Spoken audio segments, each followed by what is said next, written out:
پھر بھی حضرت یعقوب علیہ السلام اتنا زیادہ روئے کہ ان کی آنکھوں کی روشنی چلی گئی، اور میں نے تو اپنی آنکھوں کے سامنے کربلا کے میدان میں اپنے والد اور بھائیوں کو قتل ہوتے دیکھا ہے، تو مجھے رونا کیوں نہ آئے؟ جب بھی حضرت زین العابدین سے پوچھا جاتا کہ آپ کو ساری زندگی میں سب سے زیادہ تکلیفیں کس دن ہوئی، تو آپ جواب دیتے کہ یزید کے محل دمشق میں حضرت زین العابدین کے دل پر سب سے بڑا صدمہ یہ لگا تھا کہ یزید نے نبی کے گھر کی بیٹیوں کا دوپٹہ ہٹا کر انہیں بے پردہ بازاروں میں لا کھڑا کیا تھا۔ حضرت زین العابدین جب بھی اس منظر کو بیاں کرتے اور اپنی پھوپھی حضرت زینب کا ذکر کرتے تو سارا جسم کانپنے لگتا اور آنکھوں سے آنسو بہنے لگتے۔ حضرت زین العابدین جب یزید کی جیل سے چھوٹ کر مدینہ پہنچے تو نانا حضور کی قبر پر کھڑے ہو کر روتے ہوئے کہا کہ اے میرے نانا، مجھے یزید نے جیل میں ایسی ایسی تکلیفیں دیں کہ شاید وہ کسی غلام کو بھی نہ دی جاتی ہوں۔ اے میرے نانا،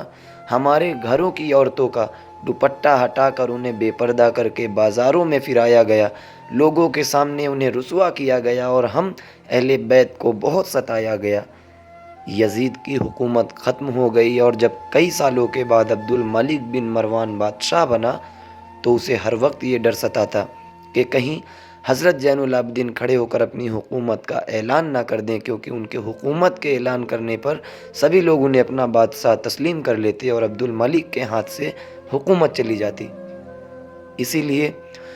اس نے اپنے سب سے ظالم گورنر حجاج بن یوسف کو حکم دیا کہ حضرت زین العابدین کو قید کر کے بیڑیاں پہنا کر میرے محل شام میں پیش کیا جائے۔ بادشاہ کے حکم پر حجاج نے رات کے وقت ایک بڑی فوج بھیج کر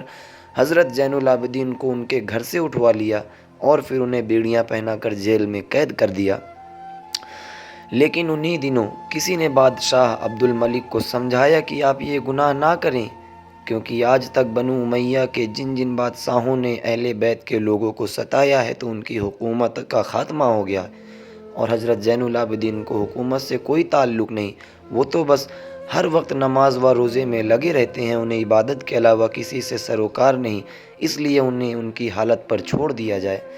کچھ بڑے لوگوں کے سمجھانے پر عبد الملک کو بھی یہ بات سمجھ میں آئی اور اس نے فوراً حجاج بن یوسف کے پاس ایک خط لکھ کر پیغام بھیجا کہ حضرت زین العابدین کو رہا کر دو اور انہیں عزت کے ساتھ ان کے گھر پہنچا دو، کیونکہ انہیں ہم سے کوئی خطرہ نہیں۔ اس کے بعد عبد الملک کے زمانے میں حضرت زین العابدین کو کسی طرح کی بھی تکلیفیں نہ دی گئی، لیکن جب عبد الملک کی موت ہوئی اور پھر ان کا لڑکا ولید حکومت کا بادشاہ بنا تو اس نے سب سے پہلا کام یہ کیا کہ حضرت زین العابدین کو زہر دے کر شہید کروا دیا، کیونکہ اسے ڈر تھا کہ کہیں حضرت زین العابدین اٹھ کر اپنی حکومت کا اعلان نہ کر دیں۔ دوستوں، کربلا کے واقعے کے پورے 35 سالوں بعد 25 محرم سن 95 ہجری میں حضرت حسین کے بھی اس لڑکے حضرت زین العابدین کو زہر دے کر شہید کر دیا گیا اور ان کی تجہیز و تکفین کے لیے لڑکے حضرت باقر نے فرمائی۔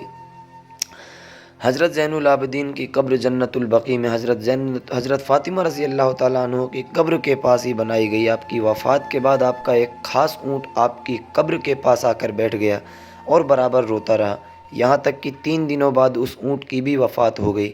اللہ تعالیٰ ہمیں بھی ان لوگوں کے نقش قدم پر چلنے کی توفیق عطا فرمائے۔ شکریہ۔